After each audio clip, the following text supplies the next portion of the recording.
आज आम्ही ओबीसी हक्क आणि अधिकार आणि रिझर्वेशन बचाव या मोहिमेअंतर्गत आम्ही काल कोल्हापूर जिल्ह्याच्या दौऱ्यावर होतो। आज आम्ही सांगली जिल्ह्यामध्ये आहोत। काल संध्याकाळी आमची पलूसला सभा झाली।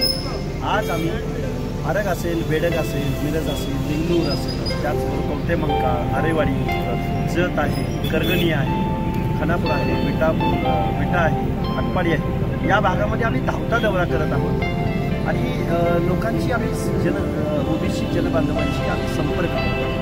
आपले हक्क आणि अधिकार टिकले पाहिजेत, आपलं ओबीसीचं आरक्षण टिकलं पाहिजे, पंचायत राजमधलं आरक्षण टिकलं पाहिजे, शिक्षण नोकऱ्याच्या एंट्री पॉईंटचं आरक्षण टिकलं पाहिजे। आणि आज रोजी या ओबीसीच्या मनामध्ये एक संभ्रमावस्था आहे की आपलं आरक्षण गेलं आहे का राहिलं आहे, व कुणबी नोंदणीकरणाच्या माध्यमातून आपलं आरक्षण संपलं आहे का।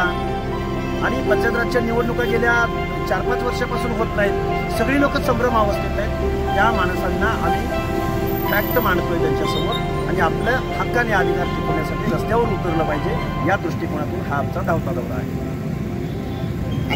आमची भूमिका अशी आहे, या महाराष्ट्रामधल्या 60% ओबीसी विजयंतीचं जे 27% रिझर्वेशन आहे आणि वरचं SBCचं 3 म्हणजे 29% आरक्षण आहे, या आरक्षणाला कुठलाही धक्का या सरकारनं लावू नये। सगळ्या सोयऱ्याच्या अध्यादेशाला आमचा विरोध आहे आणि कुणबीकरणाद्वारे, खोट्या कुणबीकरणाद्वारे जी शासनाच्या संरक्षणामध्ये सर्टिफिकेट वाटली जात आहेत, या सगळ्या गोष्टीला आमचा विरोध आहे।